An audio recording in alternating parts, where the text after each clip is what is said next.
નમસ્કાર વિદ્યાર્થી મિત્રો, આપણે ફિઝિક્સ પેપર 301ના પ્રથમ ચેપ્ટરમાં ગયા લેક્ચરમાં મેક્સવેલના થર્મોડાયનેમિક સમીકરણો અને તેનો ઉપયોગ કરી પ્રથમ ટીડીએસ સમીકરણ, દ્વિતીય ટીડીએસ સમીકરણ અને તેના ઉપયોગો જોઈ ગયા.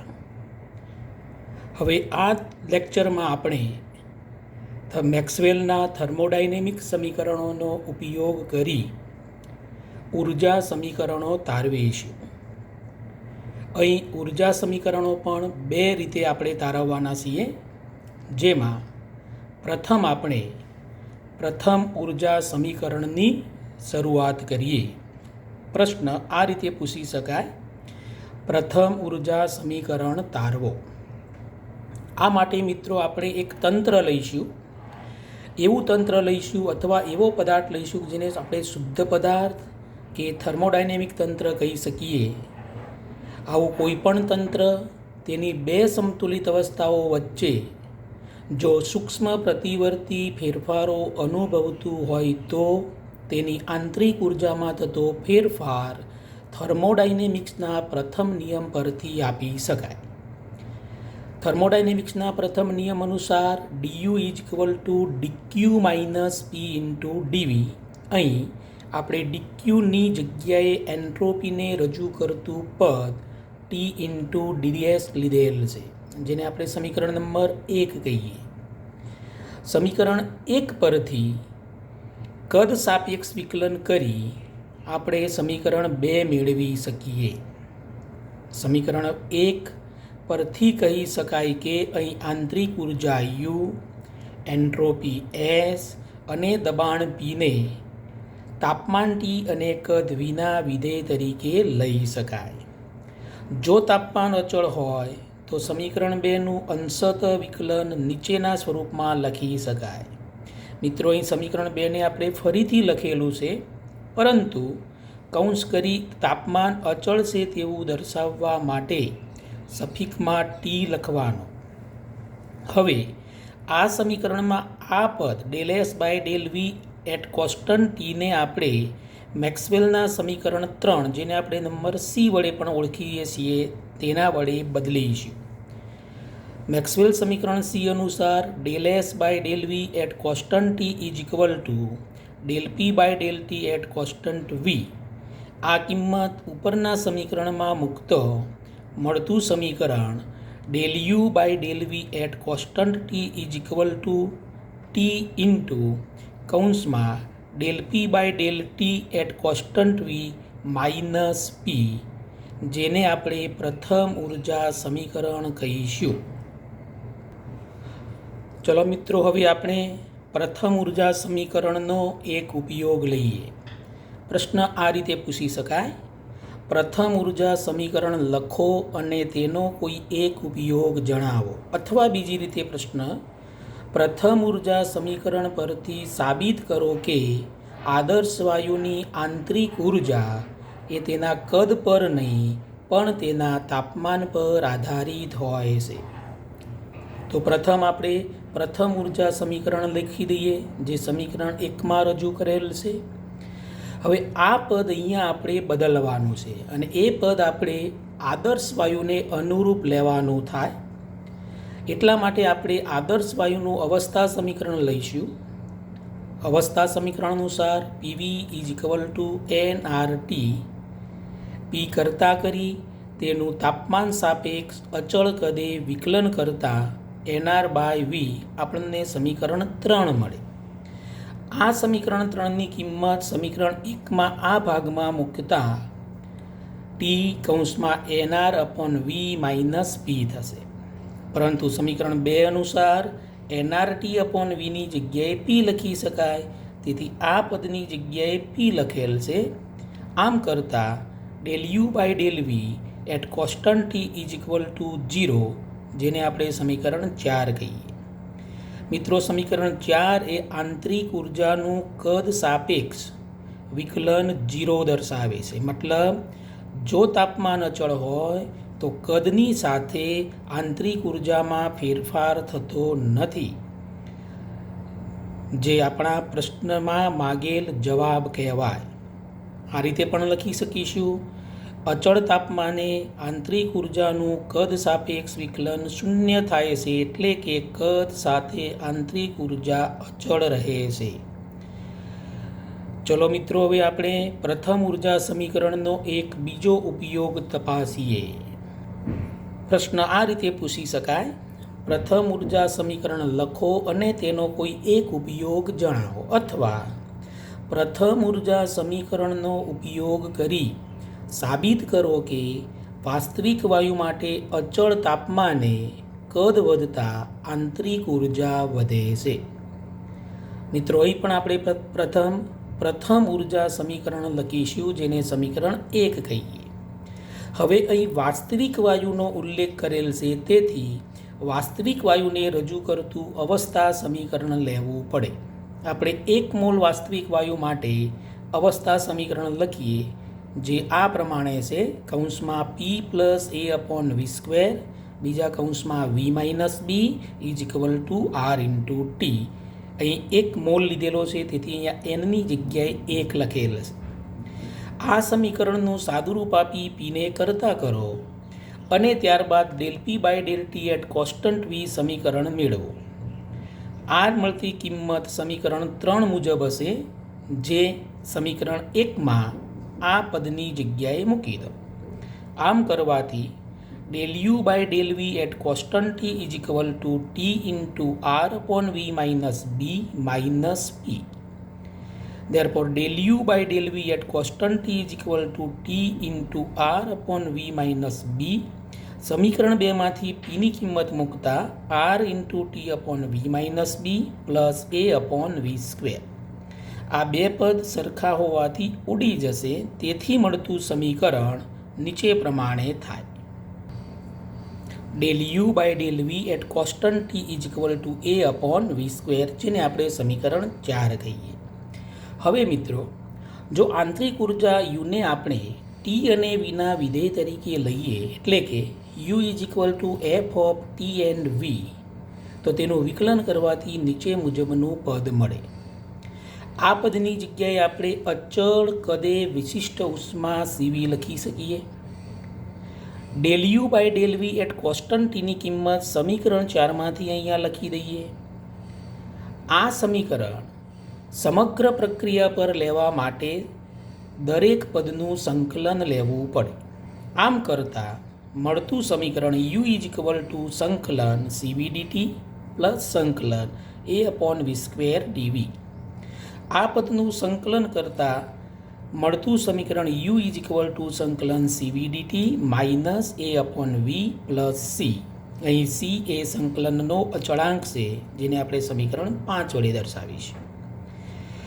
જો સમતાપી પ્રક્રિયા લઈએ તો dt = 0 થાય, તેથી U = -A/V + C. આ સમીકરણ પરથી કહી શકાય કે અચળ તાપમાને વાસ્તવિક વાયુઓ માટે કદ વધતા આંતરિક ઉર્જા વધે છે. મિત્રો, અહીં એકચ્યુઅલી કદ છેદમાં છે. જો કદ વધે તો આ પદ ઘટે, પણ આગળ માઇનસ ચિહ્ન હોવાથી કદ વધતા આંતરિક ઉર્જા વધશે, એમ આપણે કહી શકીએ. આ હતો પ્રથમ ઉર્જા અથવા તો પ્રથમ શક્તિ સમીકરણનો બીજો એક ઉપયોગ. ચલો મિત્રો, હવે આપણે દ્વિતીય ઉર્જા સમીકરણ તારવીએ. અગાઉ જોઈ ગયા એ પ્રમાણે જ જો કોઈ તંત્ર કે શુદ્ધ પદાર્થ પ્રતિવર્તી સૂક્ષ્મ ફેરફારો દ્વારા તેની કોઈ એક સમતુલિત અવસ્થામાંથી બીજી સમતુલિત અવસ્થામાં જતું હોય, ત્યારે તેની આંતરિક ઉર્જામાં થતો ફેરફાર થર્મોડાયનેમિક્સના પ્રથમ નિયમ પરથી નીચે પ્રમાણે આપી શકાય: du = T × ds - P × dV. અહીં એકચ્યુઅલી dq આવે, અહીંયા dqની જગ્યાએ આપણે એન્ટ્રોપીના પદમાં T × ds લીધેલ છે, જેને આપણે સમીકરણ 1 કહીએ. આ સમીકરણનું દબાણ P સાપેક્ષ વિકલન કરતાં સમીકરણ 1 પરથી સમીકરણ 2 પ્રાપ્ત થશે. અહીં સમીકરણ એકને અનુરૂપ આપણે કહી શકીએ કે આંતરિક ઉર્જા યુ, એન્ટ્રોપી એસ અને કદ વીને તાપમાન અને દબાણના વિધેય તરીકે લઈ શકાય. જો તાપમાન ટીને અચળ લઈએ તો સમીકરણ બેને અંશતઃ વિકલનના સ્વરૂપમાં નીચે પ્રમાણે દર્શાવી શકાય. આ જ સમીકરણ અહીંયા આપણે ફરી લખેલ છે, પણ તાપમાન અચળ છે તેવું દર્શાવવા કૌંસ કરી સફિક્સમાં ટી લખી દેવાનો. આ સમીકરણમાં મેક્સવેલના થર્મોડાયનેમિક સમીકરણ ડીનો ઉપયોગ કરતા આ પદને આપણે બદલીશું. મેક્સવેલ થર્મોડાયનેમિક સમીકરણ ડી અનુસાર del S by del P at constant T is equal to minus del V upon del T at constant P. આ કિંમત સમીકરણ 3માં મૂકી દઈએ તો મળતું સમીકરણ del U by del P at constant T is equal to minus T del V by del T at constant P minus P del V by del P at constant T. આ સમીકરણને આપણે દ્વિતીય ઉર્જા સમીકરણ અથવા તો દ્વિતીય શક્તિ સમીકરણ કહીએ છીએ. ચલો હવે આપણે પદાર્થ માટેનો બેઝિકલી ઘન પદાર્થો માટેનો એક અગત્યના ગુણધર્મની ચર્ચા કરીએ. આપણે નીચલા ધોરણમાં એવું ભણી ગયા છીએ કે કોઈપણ પદાર્થનું તાપમાન વધારતા તેના કદમાં અથવા તો તેના પરિમાણમાં, પદાર્થ રેખી હોય તો તેની લંબાઈમાં, જો પદાર્થ ક્ષેત્રફળ ધરાવતો હોય તો તેના ક્ષેત્રફળમાં વધારો થાય છે. આ હકીકતને આપણે ઉષ્મીય પ્રસારતા વડે ઓળખતા હતા. આવી ઉષ્મીય પ્રસારતા થવા પાછળનું મુખ્ય કારણ પણ આપણે નીચલા ધોરણમાં ભણી ગયા છીએ અને તે કારણ હતું સ્થિતિ ઉર્જાનો અંતર સાથેનો જે આપણને આલેખ મળે છે તે આલેખ તેના સમતુલન અંતરને અનુલક્ષીને સંમિત નથી. એટલે કે સંતુલન અંતરથી અંતર વધતા જે દરે સ્થિતિ ઉર્જામાં વધારો થાય તે જ દરે તેનાથી અંતર ઘટાડતા સ્થિતિ ઉર્જામાં ફેરફાર થતો નથી. ના પરિણામ સ્વરૂપે જ્યારે કોઈ પણ પદાર્થનું તાપમાન વધારીએ કે ઘટાડીએ ત્યારે તે પદાર્થના પરિમાણમાં ફેરફારો થતા જોવા મળે છે. અહીં આપણે ઉષ્મીય પ્રસારતાની માત્ર વ્યાખ્યા આપી એક સાદો સંબંધ રેખીય પ્રસારતા અને કદ પ્રસારતા વચ્ચેનો તારવીશું. પ્રશ્ન આ રીતે પૂછી શકાય: ઉષ્મીય પ્રસારતા સમજાવી દર્શાવો કે સમદિગ્ધર્મી પદાર્થ માટે કદ પ્રસરણાંક અથવા કદ પ્રસારતા ઇઝ ઇક્વલ ટુ 3 રેખીય પ્રસારતા. મિત્રો, પદાર્થના તાપમાનમાં થતા ફેરફારો સાથે તેના પરિમાણમાં પદાર્થની લંબાઈ, પદાર્થનું કદ, પદાર્થનું ક્ષેત્રફળ, તેની જાડાઈ વગેરેનો આપણે સમાવેશ કરી શકીએ. તો જ્યારે તાપમાનમાં ફેરફાર થાય ત્યારે તેના પરિમાણમાં પણ ફેરફાર થાય હશે. આ હકીકતને આપણે ઉષ્મીય પ્રસારતા વડે ઓળખીએ છીએ. પ્રથમ આપણે રેખીય પ્રસારતા, જેને આપણે સંકેતમાં આલ્ફા વડે દર્શાવીશું, ની વ્યાખ્યા આપીએ. એ માટે જો આપણે કોઈ પદાર્થની મૂળ લંબાઈને એલ કહીએ અને તેના તાપમાનમાં ડીટી જેટલો ફેરફાર કરતા તેની લંબાઈમાં થતો ફેરફાર ડીએલ નોંધીએ તો તે દ્રવ્યની, તે પદાર્થની રેખીય પ્રસારતાને આપણે નીચેના સમીકરણ વડે વ્યાખ્યાયિત કરી શકીએ. Alpha is equal to 1/L del L by del T, જેને આપણે સમીકરણ 1 કહીશું. મિત્રો, આ લંબાઈમાં થતો ફેરફાર એકચ્યુઅલી લંબાઈમાં તાપમાન સાથે થતો ફેરફાર દર્શાવતું પદ છે, જેને આપણે જે તે સળિયાની મૂળ લંબાઈ વડે ભાગેલ છે. આ જ રીતે કદ પ્રસારતા, જેને આપણે સંકેતમાં બીટા વડે દર્શાવીશું, તેની વ્યાખ્યા નીચે પ્રમાણે આપી શકાય. જો પદાર્થનું મૂળ કદ V હોય અને તેના તાપમાનમાં dt જેટલો ફેરફાર કરવાથી તેના કદમાં થતો ફેરફાર dV હોય તો તેની કદ પ્રસારતા નીચેના સમીકરણ વડે આપી શકાય. કદ પ્રસારતા beta is equal to 1/v del v by del t. મિત્રો, અહીંયા પણ આ પદ એ કદનું તાપમાન સાથે થતો ફેરફાર દર્શાવે છે, જેને આપણે મૂળ કદ વડે ભાગેલ છે. આમ કરતાં કદ પ્રસારતા બીટા સમીકરણ પ્રાપ્ત થાય. ચલો હવે આપણે કોઈ પદાર્થ માટે કદ પ્રસારતા અને રેખીય પ્રસારતા વચ્ચેનો સંબંધ તારવીએ. આ માટે કોઈ એક ઘન પદાર્થ ધ્યાનમાં લો. ધારો કે ઘન પદાર્થની લંબાઈ, પહોળાઈ અને ઊંચાઈ અનુક્રમે L1, L2 અને L3 છે. તેથી તેનું કદ V is equal two L1 into L2 into L3 થાય, જેને આપણે સમીકરણ 3 કહીએ. હવે આ સમીકરણનો ઉપયોગ કરી કદ પ્રસારતા અને રેખીય પ્રસારતા લાવવા માટે, એના સમીકરણો મેળવવા માટે સમીકરણ 3નું તાપમાન સાપેક્ષ આંશિક વિકલન કરો. અહીં જ્યારે આ પદનું વિકલન કરીએ ત્યારે L1નું વિકલન થાય ત્યારે L2 અને L3 અચળ ધારવાના, L2નું વિકલન કરીએ ત્યારે L1 અને L3 અચળ ધારવાના, અને L3નું વિકલન કરીએ ત્યારે L1 અને L2 અચળ ધારીશું, જેથી મળતું વિકલન આંશિક વિકલન કહેવાય. del v by del t is equal to L2 L3 અચળ લઈ L1નું તાપમાન સાપેક્ષ વિકલન લીધેલ છે. અહીં L1 અને L3 અચળ લઈ L2નું તાપમાન સાપેક્ષ વિકલન લીધેલ છે. અહીં L1 અને L2 અચળ લઈ L3નું તાપમાન સાપેક્ષ વિકલન લીધેલ છે. આ સમીકરણને સરળ સ્વરૂપમાં લાવવા એટલું જ નહીં, ની સાથે સાથે અંદર રેખીય પ્રસારતા અને કદ પ્રસારતાના સમીકરણો મળે તે હેતુથી સમીકરણને સમીકરણ 3 વડે ભાગી દો. મિત્રો, સમીકરણ 3 વડે જ્યારે આપણે આ સમીકરણને ભાગીએ ત્યારે ધ્યાન રાખવાનું કે સમીકરણની ડાબી બાજુના પદને આપણે v વડે ભાગીશું, બરાબરની જમણી બાજુના પદને આપણે L1 L2 ઇન્ટુ L3 વડે ભાગીશું. આમ કરવાથી મળતું સમીકરણ 1/v del v by del t is equal to 1/L1 del L1 upon del t plus 1/L2 del L2 upon del t plus 1/L3 del L3 by del t.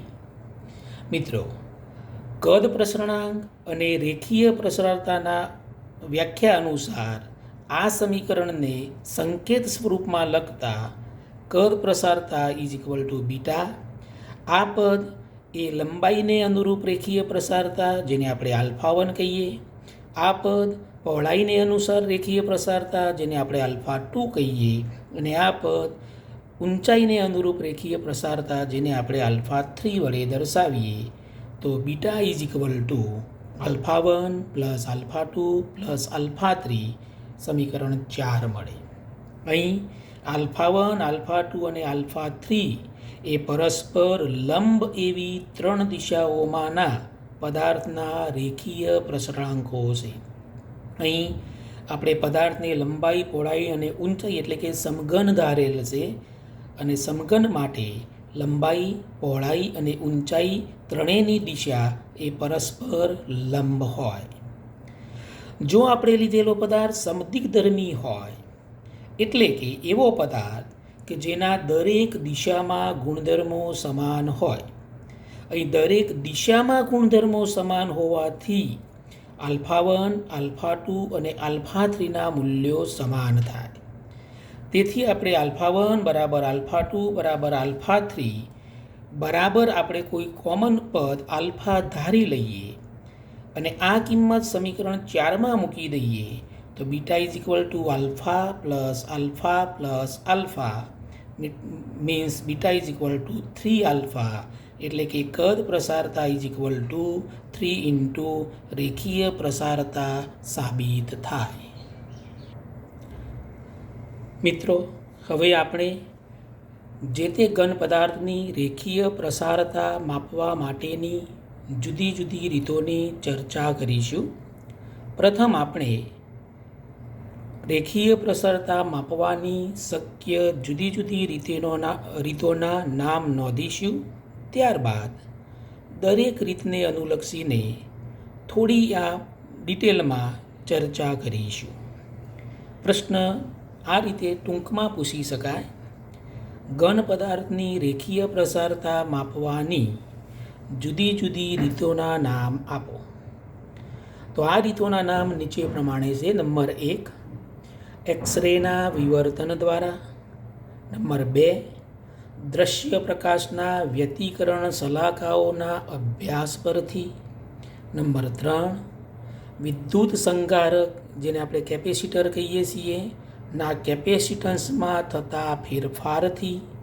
અને number 4, પ્રકાશની તીવ્રતામાં થતા ફેરફારથી. અહીં આપણે વ્યતિકરણની રીતનો અને પ્રકાશની તીવ્રતામાં થતા ફેરફારની રીતનો ડિટેલમાં અભ્યાસ કરીશું, વિસ્તારથી અભ્યાસ કરીશું. એમાંની પ્રથમ રીત માત્ર નોંધી લઈએ. રીત 1, એક્સરેના વિવર્તન દ્વારા કઈ રીતે પ્રસારતા માપી શકાય તેની માત્ર થોડીક ચર્ચા અહીંયા કરીએ. અહીં એક્સરેના વિવર્તનની રીતમાં જાણીતી તરંગલંબાઈવાળા એક્સરેની કિરણાવલીનો ઉપયોગ કરી જુદા જુદા તાપમાને જે તે નમૂનાના સ્ફટિકના લેટિસ પ્રાચલો ગણી તેની પ્રસારતા માપી શકાય.